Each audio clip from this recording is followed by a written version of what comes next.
చేతిలో సామాజిక అస్త్రం నెంబర్ వన్.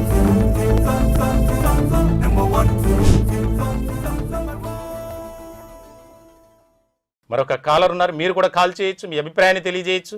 ఒంగోలు నుంచి చర్మా నాయక్ గారు. సార్ నమస్తే. సార్ చెప్పండి.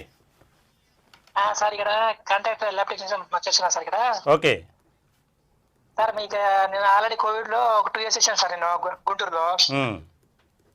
తర్వాత ఇక్కడ మళ్ళీ ఒంగోలులో పోస్టింగ్ అయ్యి 4 years అవుతుంది సార్.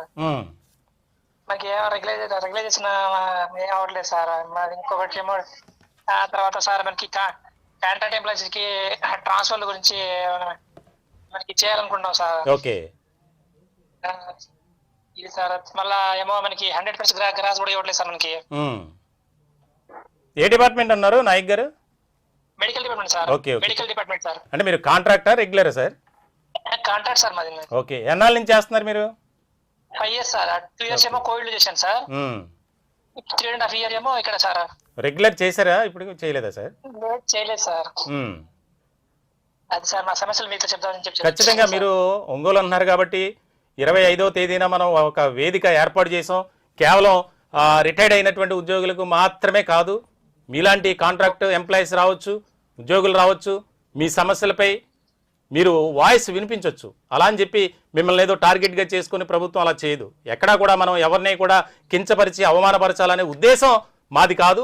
మేము అలా చేసినా మేము దాన్ని ఎంటర్టైన్ చేయం.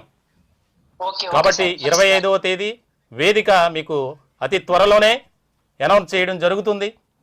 25 అంటే ఆదివారం వచ్చింది. ఖచ్చితంగా మీరు వీలు చూసుకొని కాంట్రాక్ట్ కాకపోతే ఎంతమంది వస్తున్నారు అనేది ముందుగా తెలియజేస్తే దానికి సంబంధించి ఏర్పాట్లు చేయడానికి మీరు వచ్చేటువంటి వారికి మధ్యాహ్న భోజన వసతి కూడా మేమే కలుగజేస్తున్నాం. మనం వాయిస్ వినిపిద్దాం, దానికి ప్రజాప్రతినిధులు కూడా పిలవబోతున్నాం.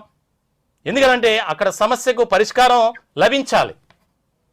ఆ దిశగా మేము ఏం చేయాలి అనేది దీని మీదే ఒక యజ్ఞంలా మా చైర్మన్ గారు నడిపించమన్నారు. ఖచ్చితంగా మేము విన్నాం. మీకు కూడా న్యాయం జరగాలి, దానికి సంబంధించి మనం ముందుకు వెళ్దాం. తప్పకుండా మీరు నాయక్ గారు మీరు చెప్పింది అర్థమైంది. థ్యాంక్ యూ నాయక్ గారు. మీరు రావడానికి ప్రయత్నం చేయండి. మీతో పాటు కాంట్రాక్ట్ ఎంప్లాయీస్ని తీసుకొచ్చే ప్రయత్నం చేయాలని మేము ఒక మీకు రిక్వెస్ట్ చేస్తున్నాం. ఖచ్చితంగా ఇంకొక 20-30 మంది కాల్ చేస్తాను సార్ ఇప్పుడు నేను. చెప్పండి ఖచ్చితంగా. Okay thank you sir. Okay Nayak గారు so much sir. Thank you sir. Thank you. మొత్తానికి అయితే రాష్ట్ర ప్రభుత్వ ఉద్యోగుల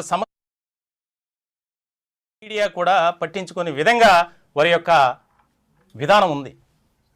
అలాగే ఉద్యోగ సంఘాలకు సంబంధించినటువంటి ప్రతినిధులు కూడా ఇదే రకమైనటువంటి విధానంతో వారి వ్యవహార శైలి ఉంది. దీనికి సంబంధించి బాధపడేటువంటి అంశంగానే చూడాలి. ఇక్కడ ఉద్యోగ సంఘ నాయకులు ఎవరైతే ఉన్నారో వారందరినీ మేము తప్పు పట్టడం లేదు. ఎవరైతే ఉద్యోగుల కోసం మేము నడుం బిగించాం, మేము పని చేస్తున్నాం, మా విధి అదే అని చెప్పి వారి పనులు చేయించుకుంటున్నటువంటి వారున్నారో వారి కోసమే, వారి గురించే మేము మాట్లాడుతున్నాం.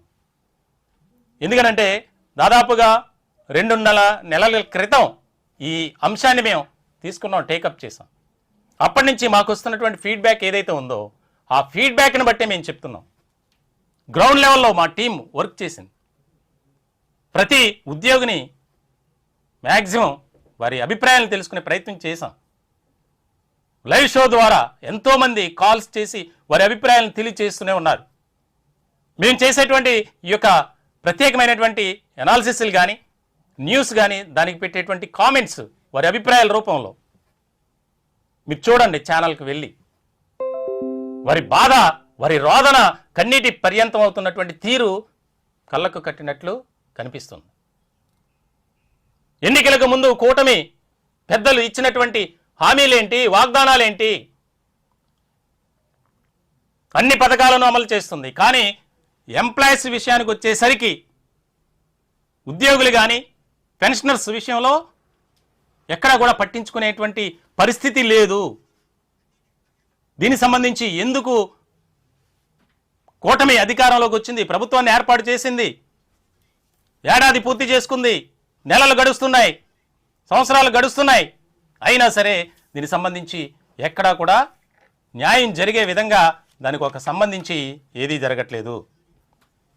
దీనికి సంబంధించినటువంటి ఒక ముఖ్యమైనటువంటి అంశంగా మారింది. మీరు కాల్స్ చేయొచ్చు, మీ అభిప్రాయాలు తెలియజేయచ్చు. చిన్న బ్రేక్ తర్వాత దీనికి సంబంధించి మరిన్ని కాల్స్ తీసుకోవడం జరుగుతుంది.